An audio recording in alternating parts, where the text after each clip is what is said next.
उषा गौतम जी, मुंबई से। राधे राधे। राधे राधे महाराज जी। गुरु जी, हम पूरी लगन और ईमानदारी से धर्म और कर्तव्य के मार्ग पर चलने का प्रयत्न करते हैं, परंतु कभी कभी हमारे द्वारा लिए गए निर्णयों का फल अनुकूल नहीं लगता। इससे मन विचलित और निराश, भ्रमित और नहीं, धर्म में चलने वाला अनुकूलता नहीं देखता, वो धर्म देखता है। ये मेरा धर्म है करना, बस मुझे करना है, इसके परिणाम में प्रतिकूलता मिलेगी या अनुकूलता, इसकी परवाह नहीं होती। जो अनुकूलता की परवाह करता है वो धर्म में नहीं चल सकता, और जो अनुकूलता प्रतिकूलता की परवाह नहीं करता वही धर्मात्मा होता है। देखो, धर्म में चलने के कारण महाराज युधिष्ठिर को 12 वर्ष का वनवास, 1 वर्ष का अज्ञातवास सहना पड़ा। अधर्म में जो चल रहे थे वो बड़े फूले फूले घूम रहे थे, दुर्योधन आदि, लेकिन अंततु गत्वा युधिष्ठिर महाराज जी की जय हुई और दुर्योधन परास्त हुआ, मारा गया। तो जो धार्मिक पुरुष है वो सुख दुख की परवाह नहीं करते। अगर सुख की परवाह करोगे तो धर्म का पालन नहीं कर पाओगे, धर्म का पालन करोगे तो सुख दुख की परवाह को त्यागना पड़ेगा। हमने धर्म के अनुसार कार्य किया, अब चाहे संसार निंदा करे, चाहे सब विरोधी हो जाए, सब अनुकूल चले, तो फिर धर्म को नहीं देख पाओगे, क्योंकि सबको देख रहे हो। अगर धर्म को देखोगे तो सबको देखना नहीं होगा। मैं धर्म से चल रहा हूं, सबका मंगल होगा, सबका कल्याण होगा, और वो नहीं समझ पा रहा है, वो हमारा विरोध कर रहा है या हमारे प्रतिकूल चल रहा है, उसका स्वभाव। मैं डिगने वाला नहीं अपने धर्म से, ऐसे चलना चाहिए। धर्म कभी अनुकूलता की मांग नहीं करता, धर्म धर्म की ही मांग करता है कि जीवन भर मैं धर्म से चलूं, चाहे जितना दुख पाऊं, मुझे इसकी कोई परवाह नहीं। किसका प्रश्न था, तो समझ पा रहे आप जी। आदित्य कुलकर्णी जी, महाराष्ट्र से। राधे राधे महाराज। राधे राधे महाराज जी, आपके चरणों में कोटि कोटि प्रणाम। महाराज जी, आप जैसे कहते हैं अहंकार विमूढ़ आत्मा, ये वाला श्लोक में, तो इसमें महाराज जी जीवात्मा के अहम में और अहम ब्रह्मास्मि के अहम में क्या भेद है? जिस मैं के आगे कुछ लगता है वो माया में अज्ञान जनित होता है, और जिस मैं के आगे कुछ नहीं लगता वो शुद्ध ब्रह्म होता है। कुछ भी मैं के आगे जो लगता है वो अहंकार है, वो जीव के बंधन का कारण है। और जिसमें कुछ नहीं लगा है, शुद्ध मैं, वो ब्रह्म में है। वो अहम जो है वो ब्रह्म में है, जिसके आगे कुछ नहीं लगा। तो अहम ब्रह्मास्मि, अहम ही ब्रह्म है, तो ब्रह्म तो सब में है, पर वो ब्रह्म फंस गया धनवान बन के, कुलवान बन करके, रूपवान बन करके, शरीरधारी होकर। अब उसको इससे मुक्त होना है, तो ये सब छोड़ना पड़ेगा। ये विमूढ़ता, अज्ञान, अज्ञान के कारण वो ऐसा मानता है कि मैं धनवान हूं, मैं कुलवान हूं। कुछ नहीं है, मरा तो कुछ है क्या, सब यही रह गया।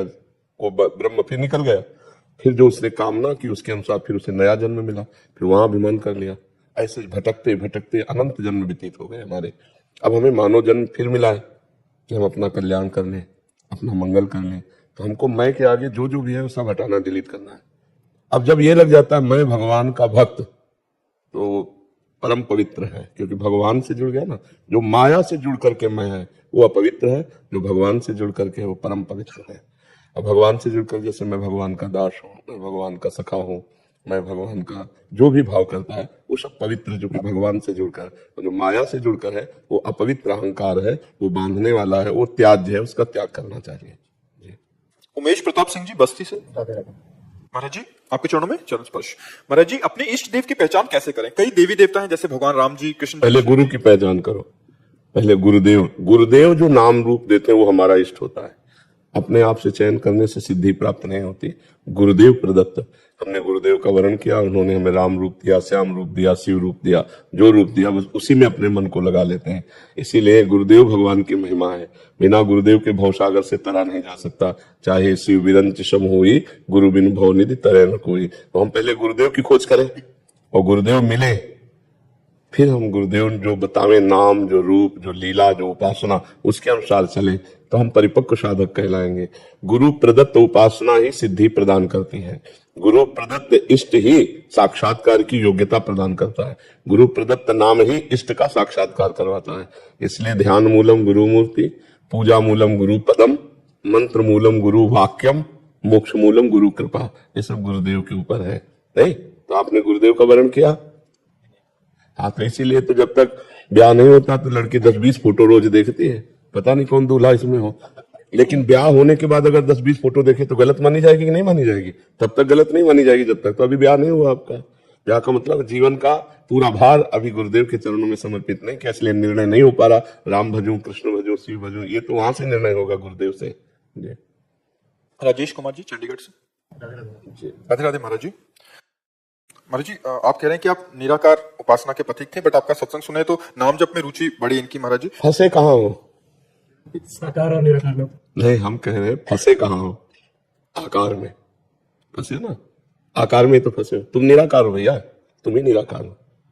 तुम्हारा स्वरूप ना अल्ट्रासाउंड में आ सकता है, न एक्सरा में, न सिटी स्कैन में आ सकता है। मन नहीं आ सकता, फिर स्वरूप तो बहुत बड़ी बात है। आज तक कोई मशीन वैज्ञानिकों ने नहीं बनाई कि देखो ये मन बनी है, अभी तक हमें तो पता नहीं, लेकिन आप लोग तो संसारे में आज तक कोई देश विदेश में ऐसी तैयार हुई हो मशीन, ये मन देखो, ये बुद्धि, ये चित्त, ये अहंकार। क्योंकि अध्यात्म मशीनरी नहीं पकड़ सकती। अध्यात्म दिव्य योग मार्ग है। दिव्य भाव के द्वारा जब हम अपने स्वरूप का चिंतन करते हैं तो हमारा स्वरूप निराकार है, कोई आकार नहीं है। Power, Divya power. उसे जो यंत्र मिल जाता है वही वो रूप धारण कर लेता है। जैसे एसी तो पावर शीतलता फेंकने लगी, हीटर पावर गर्मी फेंकने लगा, पंखा पावर हवा फेंकने लगी, हाइड्रोजन पावर लाइट फेंकने लगा। लेकिन पावर है वो ना पंखा है, न एसी है, न हीटर है, न हाइड्रोजन है। वो पावर है। उसका जहां प्रयोग होता है उसके अनुसार, यंत्र के अनुसार वो अपना स्वरूप प्रकाशित कर देता है। ऐसे ही ये ब्रह्म पावर है। सुअर में गया तो अपने को सुअर देख रहा है, मनुष्य में आया तो अपने को मनुष्य देख रहा है। लेकिन ये आकार उसके तो नहीं है ना, ये बिजली का आकार थोड़ी है। बिजली जहां जाती है वैसे ही अपना स्वरूप प्रकाशित कर देती है यंत्र के अनुसार, लेकिन बिजली का कोई रूप नहीं है, वो एक पावर है। ऐसे ही ब्रह्म पावर है, भगवत पावर है जीव, उसका कोई रूप नहीं है। कहीं पढ़ा है आज तक कि जीव ऐसा है, काला है, गोरा है, लंबा है, चौड़ा है, छोटा है, बड़ा है? कोई रूप नहीं। आप भी निराकार हो, लेकिन फंस गए आकार में। तो जैसे कांटा लग जाए तो कांटे से कांटा निकाला जाता है, तलवार से कांटा थोड़ी निकाला जाएगा, या हवा से कांटा नहीं निकलेगा। वो कांटे जैसी आकृति वाले यंत्र से ही कांटा निकलेगा। तो हम आकृति से फंसे हैं, आकार में फंसे हैं, तो हम आकार से ही मुक्त हो गए। हमारा स्वरूप तो निराकार है ही है। तो भगवान का मानो चाहे साकार चाहे निराकार, पहले अपने स्वरूप को देख ले। निराकार होते हुए भी तुम आकार में फंस गए, तो अब आकार से ही निराकार की तरफ लौटो। भगवान के नाम का जप, भगवान के रूप की आराधना। तो ये आकार, ये वाला भूल जाओ, जो शरीर आकार है इसको भूल जाओ। और वो आकार सच्चिदानंद में है। तो उस आकार में तन्मय होते ही संसार का चिंतन छूटा, तो असलियत जो भी हमारे भाव हुए, साकार या निराकार, वो हमारे सामने प्रकाशित हो जाते हैं। समझ पा रहे हो? तो खूब नाम जप करो, हमारी बात मान लो, इस चक्कर में ना फंसो। आप जी, नाम जप कौन सा करो? अब हमसे पूछोगे तो हम तो राधा नाम के आशिक हैं, हम तो कहेंगे है हाँ, तो शिव शिव जपो, सांब सदा शिव जपो। ठीक है, सांब सदा शिव, सांब सदा शिव, ऐसा जपो। और भागवत, गीता, इन शास्त्रों का स्वाध्याय करते रहो, तो बुद्धि पवित्र होकर ज्ञानार्जन होगा ना, तो आप सतमार्ग में आगे बढ़ जाओगे। पाप आचरण से बचो, अपवित्र भोजन से बचो, अपवित्र वार्ता, अपवित्र विचार, इनसे बचो। यदि भगवान को प्राप्त करना है तो कम सोना, कम बोलना, कम खाना, ये 3 चीजें अपने संयम में कर ले।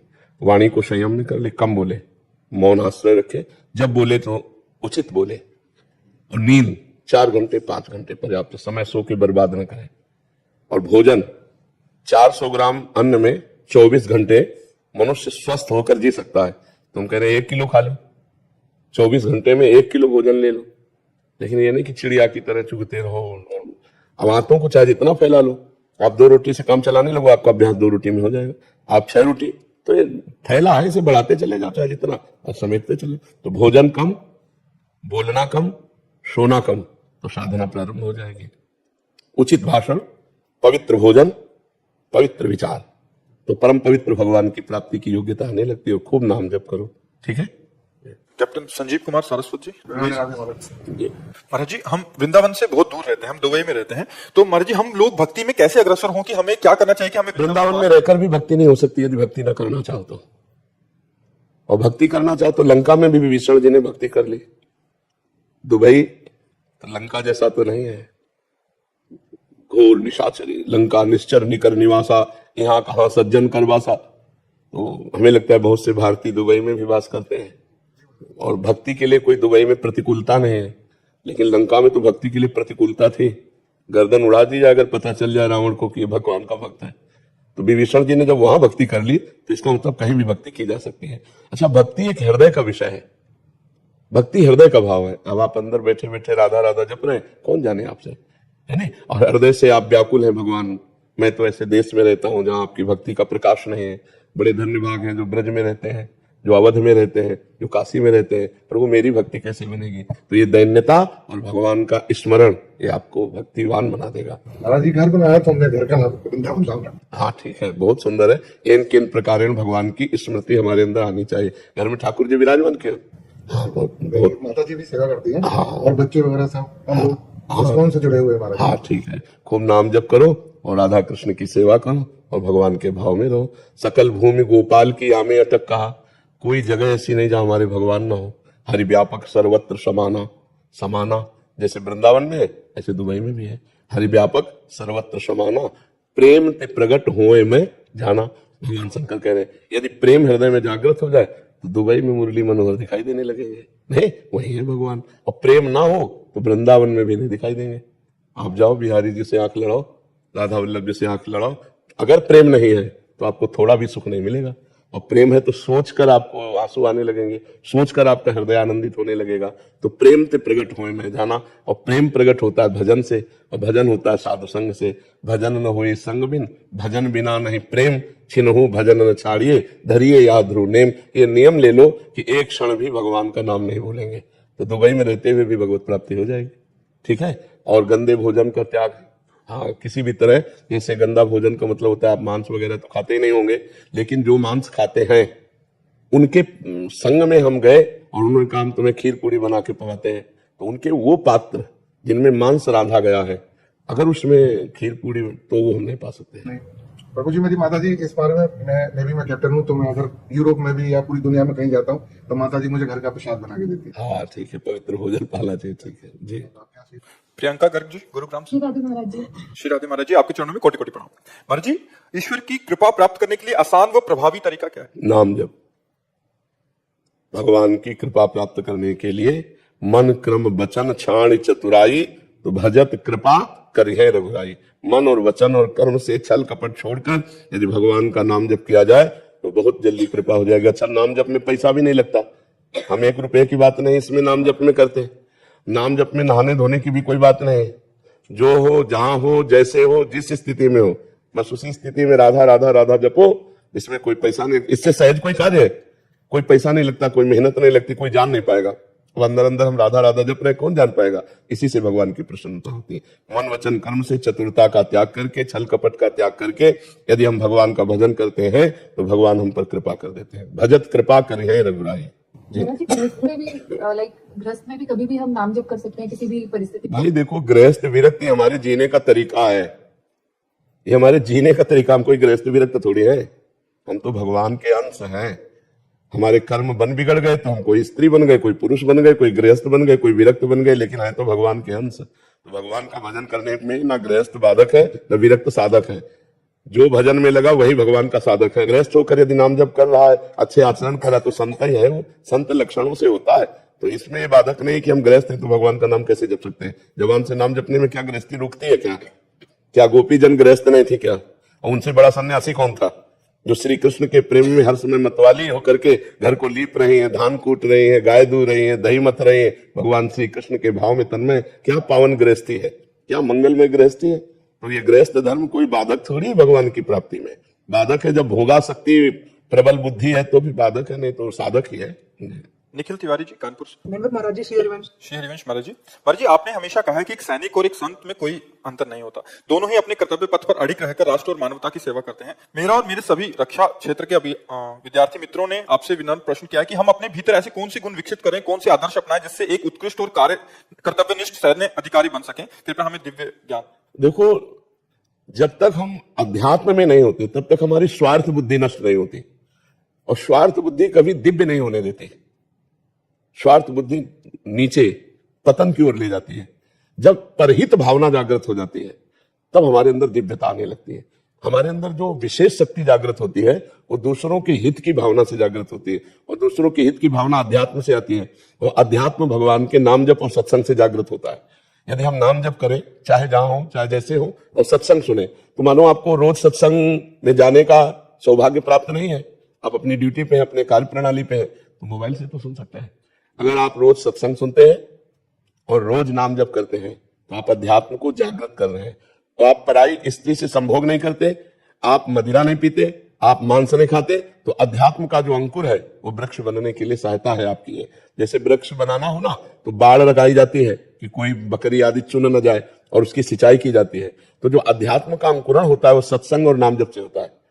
और बाढ़ उसकी होती है यही परहेज, मांस न खाएं, मदिरा न पिए, दूसरे का अमंगल न करें, तो हमारे अंदर दिव्यता आ जाएगी। आप इनको धारण करके देखो, नाम जप और सत्संग और पवित्र आहार और पवित्र आचरण, तो आप में दिव्यता जागृत हो जाएगी। जितने भी महान हुए हैं वो सब अध्यात्म से जुड़कर ही हुए हैं। राष्ट्र के प्रति समर्पण भाव अध्यात्म से ही आता है, नहीं तो आपको जलन हो जाएगी।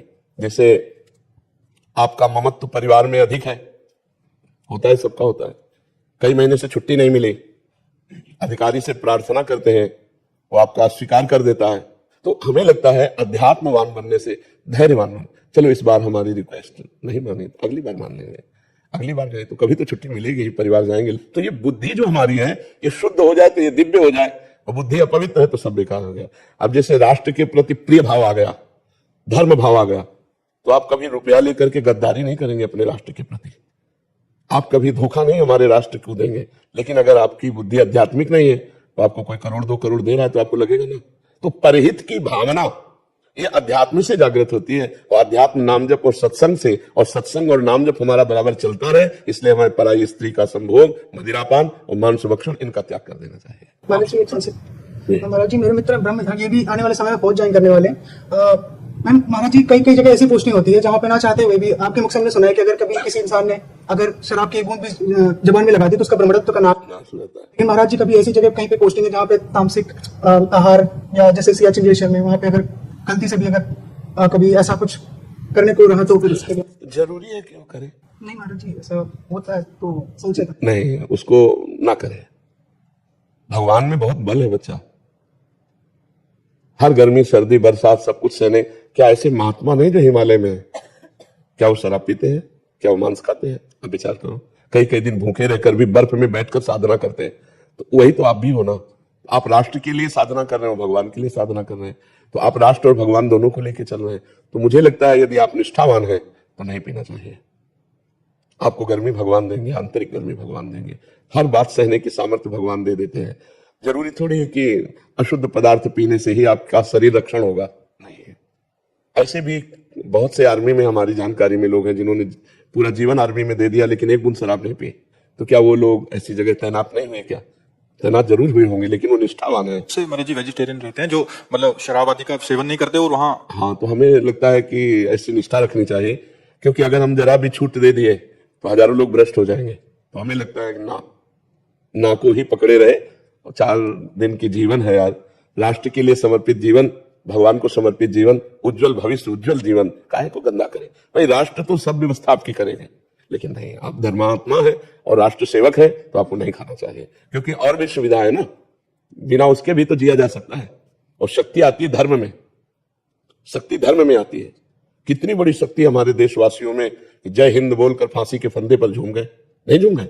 तो हम उन्हीं के वंशज है, हम उन्हीं के अंश है। हम राष्ट्र के लिए उतना प्रयास करेंगे कि हमारा राष्ट्र विजयी हो, राष्ट्र हमारा सुखी हो, वही आपकी भावना आपका मंगल कर देगी। चिराग जी मथुरा से। राधे राधे महाराज जी। महाराज जी, नकारात्मक विचार मुझसे पाप करवा देते हैं महाराज जी, ऐसे विचारों को मैं कैसे दूर करूं महाराज जी? सत विचार, असत विचार, ये 2 बुद्धियां हमारे अंदर है, कुमति और सुमति। जहां कुमति बढ़ती है तो फिर असत विचार, बस नकारात्मक सोच, जो निगेटिव सोच है, हाँ, ये इसको हटाने के लिए पहले भोजन शुद्ध करो, फिर नाम जप, शास्त्र स्वाध्याय, सत्संग सुनो, इससे बड़ा लाभ मिलेगा। भोजन शुद्ध करो, कोई नशा, तो कैसे बुद्धि शुद्ध कैसे होगी? जब हम अशुद्ध चीजों का सेवन करेंगे तो हमारी बुद्धि अशुद्ध होगी ना, और शुद्ध चीजों का सेवन करेंगे तो जैसा खाओ अन्न वैसा बने मन, जैसा पियो पानी वैसी बने वाणी। बड़ा मतलब पता रहता था कि ये गलत है, हम नहीं करते थे, बट धीरे धीरे पता नहीं है तो सांसारिक लोगों को देख देख कर मतलब बुद्धि मलिन हो जाती है। तो आज हमारे पास आप आए हैं तो एक नियम लीजिए कि जो भी आप नशा करते हैं उसे छोड़ दीजिए। अगर सुधरना चाहते हैं, नहीं सुधरना चाहते तो मत लीजिए, क्योंकि हमारे पास आने का कुछ तो लाभ मिलना चाहिए। हमारे संघ का लाभ यही है कि आपका नाश करने वाली बात, आपका पतन करने वाली बात, आपको दुख देने वाली बातें खत्म हो जाए। तो आप पहले नशा छोड़िए, अब छोड़ दो, आज से छोड़ दो, कोई नशा नहीं करोगे। नहीं, जिया जा सकता है बिना नशे के, जिया जा सकता है। लाखों लोग जीते हैं बिना नशे के। ये तो बुद्धि की मलिनता है जो लोग ऐसा कि मैं बिना नशे के। मतलब उसमें ये लगता था कि इससे मैं तनाव मुक्त हो जाऊंगा, बट उससे वाह, तनाव मुक्त होने के लिए शास्त्र में नहीं, एक साइकिल नहीं चला सकता, तनाव मुक्त हो रहा है। मोटरसाइकिल लेके मुंह भरा के शराब पीने वालों की दुर्दशा है। शराब शरीर के लिए हानिकारक है, धर्म नष्ट करती है, बुद्धि भ्रष्ट करती है। कौन शराब पीकर उन्नति को प्राप्त हुआ है, आध्यात्मिक या लौकिक?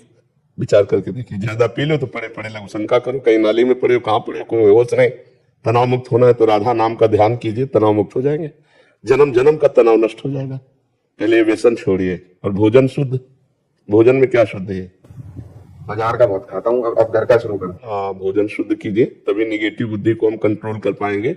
नहीं तो उसको जब रजोगुणी तमोगुणी भोजन मिलेगा तो निगेटिव ही सोच फेंकेगी, और ये निगेटिव बढ़ जाए तो डिप्रेशन में पहुंचा दे। थोड़ा सा इसकी थोड़ा सा हाँ, नहीं, बहुत खतरनाक है ये। ज्यादा निगेटिव हो जाए तो आपको आपके हाथ से आपकी हत्या करा देगा। बहुत खतरनाक है निगेटिव विचार। जब अपने को वैसा महसूस कर लेते हैं कि अब जीना किस काम का, तो कितने लोग जहर खा लेते हैं, कितने लोग सूट कर लेते हैं, ये बहुत खतरनाक है। इसको सुधारो, भोजन सुधारो, और नशा तो आज से करना मत, क्योंकि आप हमारे सामने नियम ले रहे हैं। अब अगर तोड़ा फिर कैसे? जहां से उठना है वहीं की बातें अगर छोड़ दी, वहां का नियम छोड़ दिया, तो फिर कहां उठोगे? मान लो गिरने के तो लाखों चांस है, लेकिन उठने के चांस कम मिलते हैं। ये भगवान ने आपको चांस दिया है, आप उठ जाइए, आप गलत मत कीजिए और नाम जप कीजिए। ठीक है? अश्विनी गर्ग जी। राधा राधा। राधे राधे महाराज जी, आपके चरणों में कोटि कोटि प्रणाम। महाराज जी, चिंतन में काम, क्रोध, लोभ, मोह, भय, अहंकार आदि सब छठ विकार हैं। इन सब में क्रिया भी हो जाती है। चिंतन व क्रिया दोनों में विकार कैसे छूटे? अहम भाव देखो, क्रिया पहले नहीं होती, पहले चिंतन होता है। जो चिंतन में हमें सुख देता है, काम या जो भी भोग, वो क्रिया में नहीं होता। आप देख लो, अगर क्रिया में होता तो क्रिया के बाद तृप्ति हो जानी चाहिए ना, फिर चिंतन होता है, फिर लगता है इस तरह से इसको ऐसे इस पदार्थ को भोगा जाए तो सुख मिलेगा। बस यही नाश का कारण है। ध्यायतो विषयान पुंसां संगास्तेषु उपजायते, संगात संजायते कामः, कामात् क्रोधो विजायते, क्रोधात् भवति सम्मोहा, सम्मोहा स्मृति विभ्रमा, स्मृति भ्रंशात् बुद्धिनाशो, बुद्धिनाशात् प्रणश्यति। जब हम विषयों का ध्यान करते हैं, चिंतन करते हैं, वो खाली समय हमने क्यों दिया? उस समय हमें नाम चिंतन करना चाहिए, भगवान का चिंतन करना चाहिए। तो जब भगवान के चिंतन के साथ गलत चिंतन चलता है तो गलत चिंतन नष्ट हो जाता है और भगवान का चिंतन विजयी होता है। और जब खाली बैठे हो तो विषय चिंतन होगा, विषय क्रिया होगी और वो दुर्गति प्रदान करेगी। त्रिविधम नरकस्येदम द्वारम नाशन मात्मनः कामः क्रोधः तथा लोभः तस्मात् दैत्यं त्यजेत्। ये तीन आत्मा का नाश करने वाले हैं, काम, क्रोध, लोभ। काम इनमें मुखिया है। काम की अपूर्ति में क्रोध होता है और काम की पूर्ति में लोभ होता है, तो तीनों नरक पहुंचाने वाले हैं। इसलिए हमें निरंतरता बनानी है नाम जप की, कि हमारा मन खाली ही न रहे। विषयों का चिंतन करने वाला मन बंधन का कारण है और भगवत चिंतन करने वाला मन मोक्ष का कारण है। राधा राधा राधा, राम राम राम, हरि हरि हरि, कृष्ण कृष्ण, नारायण शिव। जो नाम प्रिय हो आपको वो नाम निरंतर चलाओ, देखो अभी सब ठीक हो जाएगा। संसार के अंदर अपने आ जाता है, कोशिश नाम का करते हैं, संसार चलते चलने लग जाता है। देखो आप समझो, जब हम प्रारंभ नाम जप करते हैं तो हमारे दो चिंतन होते हैं, एक भूत का चिंतन और एक भविष्य का चिंतन, बीती बातों का चिंतन या आगे होने वाली बातों का चिंतन। साथ में नाम जप कर रहा है, नाम जप उसको डिलीट करता जा रहा है। अनजाने में जैसे सीसी कैमरा सब कुछ कवर करता है, ऐसे ही हमारा मन पूरे भूत भविष्य की बातों को कवर करता रहता है। जब हम नाम जप करते हैं तब वही सब बाहर निकलती है। तो हमें समझना चाहिए कि नाम जप को हम और बढ़ावें, जिससे हमारा मन खाली हो जाए। खाली निर्मल मन भगवान का साक्षात्कार करता है, मलिन भरा हुआ मन प्रपंच युक्त होता है। तो देखो ऐसे देखो, बात कर रहे हो, कोई आपको विषय चिंतन नहीं, लेकिन अभी माला उठा के बैठो, अभी विषय चिंतन शुरू हो जाएगा। क्योंकि वो मन जो विषयों में लगा था और उसने विषय पकड़ रखे थे, अब वो खाली कर रहा है नाम। अब वो मंत्र जब से डिलीट हो रहा है तो आपको उत्साहित होना चाहिए, गंदगी निकल रही है, खूब नाम जप करो, धीरे धीरे ठीक हो जाएगा। अरे 3 दोष ज्यादा है जी मेरे में। एक तो मेरे को अहंकार आता है जी। देखो 6 दोषों में हर दोष सबके अंदर रहते हैं, काम, क्रोध, लोभ, मोह, मद मत्सर। अब आप पकड़ पाए तो 3 को पकड़ पाए हैं तो 6, और 6 के 66 है। क्षय के और भी विस्तार है ना, उतने थोड़ी वो तो पूरा परिवार आ जाएगा, एक आ जाए तो पूरा परिवार आ जाएगा। ईर्ष्या, द्वेष, नाना प्रकार की और भी बात हमको मूल से उड़ाना है। उसको उड़ाने के लिए भगवान नाम जप है। बस हर समय नाम जप करते हो, चिंता मत करो, अपने आप सब ठीक हो जाएगा। आप नाम जप को पकड़ो, एक है साधे सब सदे और सब साधे सब जाए। अगर नाम जप पकड़ लिया तो सब ठीक हो जाएगा। ये हम अनुभव की बात कहते हैं आपको। नाम जब के निरंतरता कैसे लाई जाए? जैसे हमको धन के चिंतन में निरंतरता लानी नहीं पड़ती, स्वयं बनी रहती है। जैसे शरीर का हम ध्यान नहीं करते तो हर समय ध्यान रहता है। तो अगर हम ये मान ले कि भगवान का नाम सर्वोपरि धन, भगवान का नाम सबसे बड़ा सुखदाता और भगवान का नाम लोक परलोक में मंगल करने वाला, तो भूलेंगे ही नहीं। हर समय भगवान के भजन में रति हो जाएगी। जैसे गरीब आदमी 1-1 रुपया कमाता है ओवर टाइम अधिक मेहनत करके, ऐसे हम ओवर टाइम करके भगवान का नाम जब कमाए, जहां फुर्सत मिले वहां राम राम राधा राधा राधा रटने लगे। इसमें कोई पैसा तो लगता नहीं। अच्छा, इसमें नहाने धोने की कोई बात नहीं कि आप नहाए धोए हो तभी जप सकते हो। नाम तो जैसी भी परिस्थिति हो, जैसे भी हो, आप उसमें नाम जप किया जा सकता है। मंत्र जप के लिए विधान है, वैदिक मंत्रों के लिए कि आप नहा धोकर पवित्र होकर, लेकिन नाम जप तो किसी भी अवस्था में किया जा सकता है। तो अभ्यास करें, हम नाम पर महत्व बुद्धि रखें तो हमारा नाम निरंतर चलने लगेगा। जी। मोहित चावला जी, लंदन से। राधा वल्लभ श्री महाराज जी, आपके चरणों में कोटि कोटि प्रणाम। महाराज जी, विदेश में रहते भी सभी गलत आचरण छूट गए। पिछले 3 वर्षों से निरंतर आपको सुनने का सौभाग्य मिल रहा है। महाराज जी, मेरा प्रश्न है कि जब किसी का शरीर छूट जाता है और अगर उसे भगवत प्राप्ति नहीं हुई, तो क्या उस जीवात्मा को वो जहां भी हो, स्वर्ग में या नरक में, पता लगता है कि क्यों उसे भगवत प्राप्ति नहीं हुई? जैसे कि वह स्वर्ग या नरक में सोचे, देखा तूने भजन नहीं किया मनुष्य योनि में। हाँ, पश्चाताप होता है, पश्चाताप होता है उस जीव को। जैसे आप स्वर्ग में हैं तो आपको पता चलेगा ये पुण्य का फल हमको, ये स्वर्ग का सुख मिल रहा है, इस पुण्य का फल मिल रहा है जिस समय आप भोगेंगे। जैसे आप 5 स्टार होटल में, आपको पता है ना इतनी पेमेंट दी है तो 5 स्टार होटल में हमको, तो आपको पता है उस समय होता रहेगा कि इस पुण्य के बल से ये महल सुख मिला, इस पुण्य के बल से ये मिला। ऐसे ही नर्क में पता चलेगा इस पाप का फल ये मिला, इस पाप का। अब वहां भगवान की स्मृति नहीं आती, नर्क स्वर्ग में भगवान की याद नहीं आती। ये नहीं आता कि मैंने भजन क्यों नहीं किया या भजन करना चाहिए था। वहां ये याद आता है कि ये पाप किया तो ये दंड मिल रहा है, ये पुण्य किया तो ये सुख मिल रहा है। मृत्यु लोक ही एक ऐसा जहां भगवान की याद आती है, जहां भगवान का भजन कर सकते हो, जहां आराधना कर सकते हो। तो अन्य लोकों में या अन्य योनियों में भगवान के भजन की गुंजाइश ही नहीं है। समझ पा रहे हैं? इसीलिए कहा गया है दुर्लभो मानुषो देवो, ये मनुष्य शरीर बड़ा दुर्लभ है। इससे भजन करके नर्क स्वर्ग दोनों की बातें काट करके जन्म मरण से मुक्त हो सकते हो, भगवान को प्राप्त हो सकते हो। श्री हरिवंश महाराज जी, महाराज जी, मेरा प्रश्न है कि भगवान की शरण में जाने से तो सुख की अनुभूति होती है, आनंद रहता है, पर मेरा मन बहुत उदासीन होता जा रहा है। ऑफिस और दोस्त कभी कभी कहते हैं कि तुम कोई डिप्रेशन या स्ट्रेस का शिकार तो नहीं हो रही, ऐसा नहीं, होता क्या है? उदासीन, क्या उदासीन होता है बताओ? जैसे अपने आप ही कुछ भी सुनाओ, भजन सुनो, अलग ही मैं समझ नहीं पाई। समझ नहीं पा रहे, कह रहे भजन करते हैं, नाम जप करते हैं, हाँ सुनाओ। नाम जप और सत्संग सुन रहे हैं, तो एक उदासी सी शायद उस विवेक से काट रहे हो उस बातों को। मुझे तो समझ में नहीं आता। उदासीनता तो बढ़ती है लेकिन वो बहुत कंट्रोल में रहती है, वो ऐसा नहीं होती कि डिप्रेशन जैसा दिखाई दे। लोग कहते हैं, लेकिन उनको वो कहते हैं लोग क्या कहते हैं ये हमें थोड़ी देखना है। भक्ति मार्ग में या संसार में भी लोग हमें क्या कह रहे हैं, अगर देखने चलोगे ना तो चल ही नहीं सकते, आप चल ही नहीं सकते। एक आदमी अपने पिता के साथ जा रहा था घोड़े से, तो उसने सोचा वृद्ध पिता इनको बैठा लेते हैं, जवान आदमी था, पैदल चलने लगा। लोग मिले तो कहा यार कितना बुढ़ा जो है कर्कश स्वभाव का, लड़के को पैदल चला रहा है और आप घोड़े पे बैठा हुआ है। बुढ़ा उतर गया, जवान को बैठा। आगे बोले यार तुम जवान हो, तुम्हारे तमीज नहीं, बूढ़ा पैदल चल रहा, तुम घोड़े पे हो। दोनों बैठ गए। बोले आराम का घोड़ा मिला होगा, दोनों बैठे हो। दोनों उतर गए। बोले यार कितने बेवकूफ है, घोड़ा खाली जा रहा है देखो। अब हमें बताओ घोड़े वाला करे तो क्या करे। लोग तो अपनी बात कहेंगे, अपना कमेंट मारेंगे, हमको अपने मार्ग में देखना है कि मैं गलत तो नहीं हूं, गलत नहीं, बस अपनी मस्ती से चलना है, लोगों से नहीं। अगर हमारा मन डिप्रेशन में जा रहा है तो हमें सोचना चाहिए कि मैं कहीं गलत हूं, कहीं हमारे अंदर नकारात्मक भावों का सृजन हो रहा है। और अगर हम गंभीर हैं और लोग हमें डिप्रेशन में कह तो हमें कोई फर्क की बात नहीं। तो यदि आप गंभीर हैं, शांत हैं, प्रसन्न हैं और उदासीनता बढ़ रही, व्यर्थ की बात क्या करना, व्यर्थ के लोगों से क्या मिलना, व्यर्थ का व्यवहार क्या करना। परमार्थ का पथिक एक एक सेकंड को बहुत संभाल के काटता है। उसके लिए सबसे कीमती चीज होती है भजन, समय। हमारा समय में भजन हो रहा है, बस ये खास बात है। तो लोग डिप्रेशन में कहें, पागल कहें तो कोई बात नहीं, लेकिन हमें देखना मैं पागल तो नहीं हो रहा हूं, मैं डिप्रेशन। भक्ति ऐसा नहीं कि हम सब काम छोड़ दें, एकांत में बैठे रहे, भक्ति ऐसा सिखाती हो, ऐसा नहीं है। जो भगवान सिखाते हैं ना, भक्ति सिखाती है।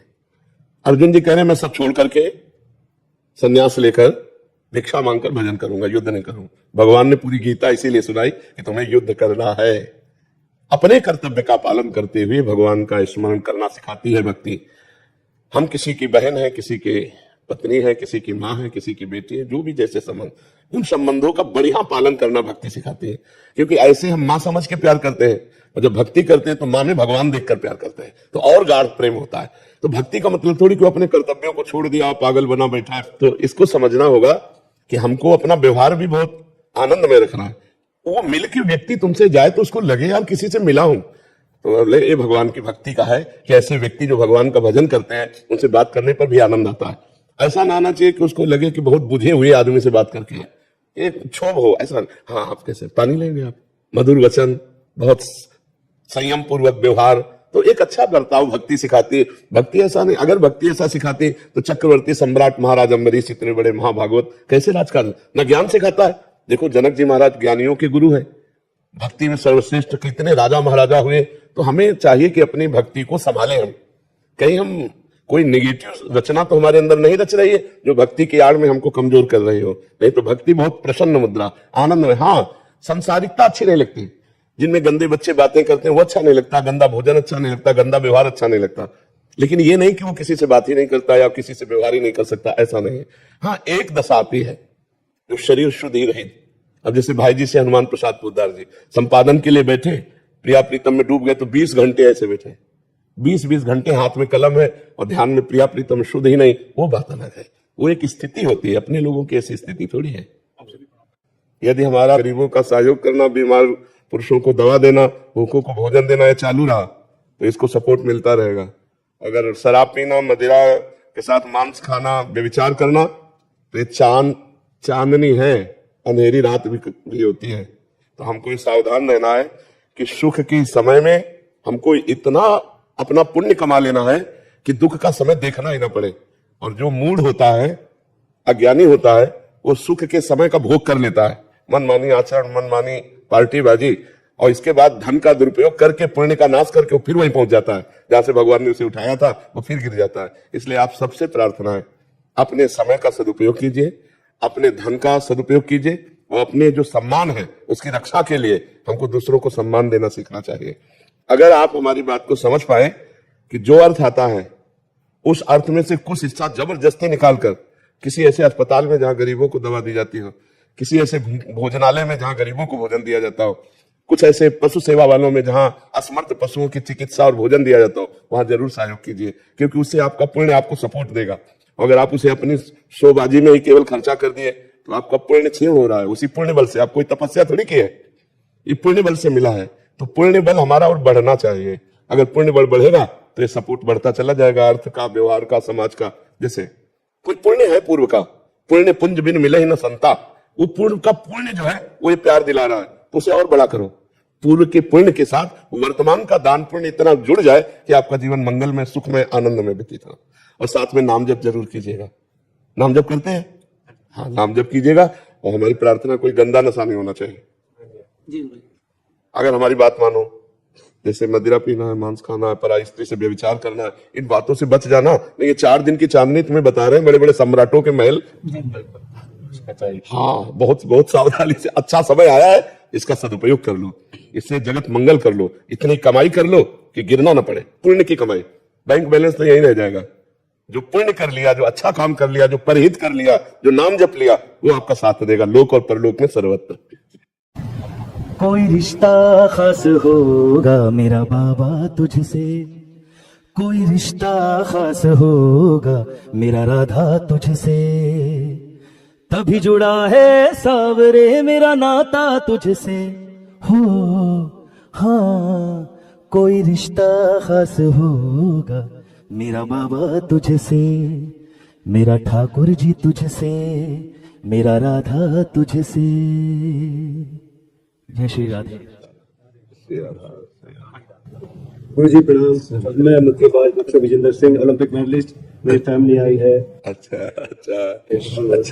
मुक्केबाज ओलंपिक खेले हैं सब लोग, लगे हुए। आपका सवाल तो ठीक है? हाँ, ठीक है। जी, मेरी वाइफ को कुछ पूछना था आपसे। मेरी वाइफ ने क्या पूछना है? महाराज जी, मुझे जरा सी बातों पे ना बहुत डर लग जाता है, कई बार बात होती भी नहीं है। हाँ, वो जब नकारात्मक सोच हमारी बढ़ने लगती है ना, निगेटिव सोच, तो भय, चिंता, शोक, उद्विग्नता यही प्रदान करती है।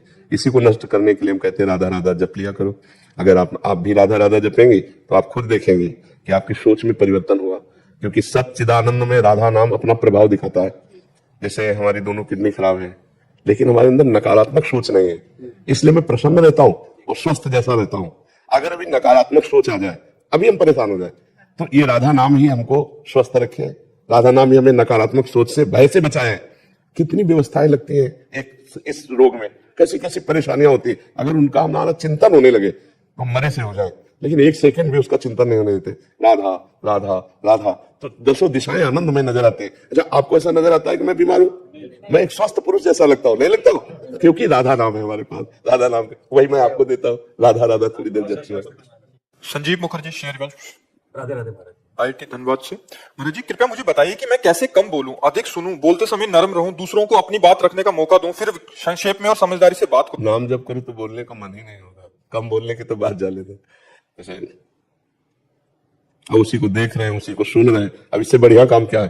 बोलने की इच्छा नहीं होती। अगर कम बोलना सीखना चाहते हो तो नाम जप करो, जबान का अग्रभाग ऊपर के दांतों की जड़ में लगाओ, लगाओ, लगाया, राधा राधा उच्चारण करो।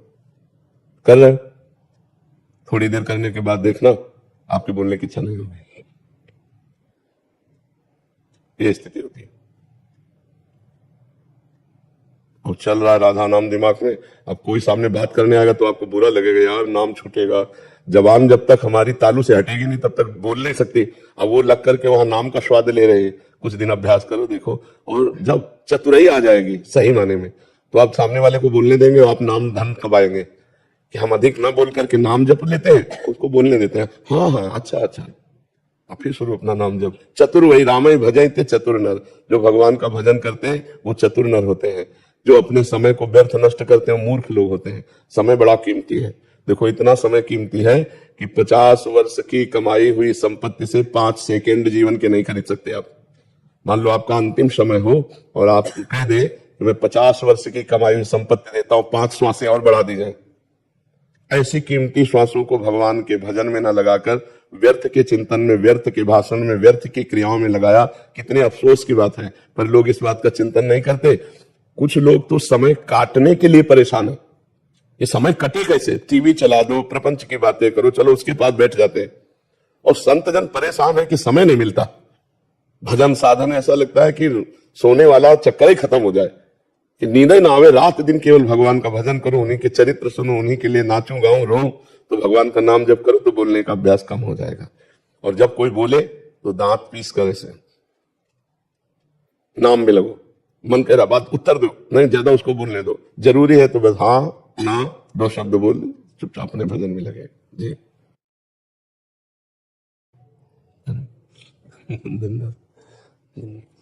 आपका स्वास्थ्य के साथ ठीक है।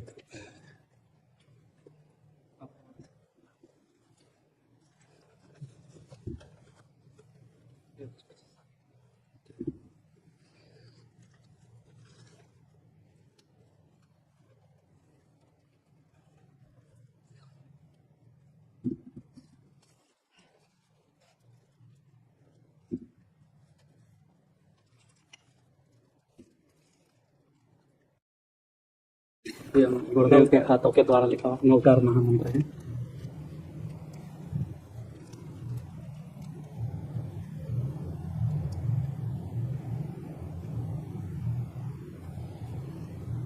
अभी 9 अप्रैल को इस नवकार महामंत्र का पूरे वर्ल्ड लेवल में जीतो संस्था के द्वारा सुबह 8 बजे से 9 साढ़े 9 बजे तक विश्व कल्याण के लिए, आरोग्य प्रदान के लिए इस महामंत्र का अनुष्ठान है पूरे वर्ल्ड लेवल पर। कोई भी किसी भी जाति संप्रदाय सभी जाप कर सकते हैं इस नवकार महामंत्र, सभी का नमस्कार किया।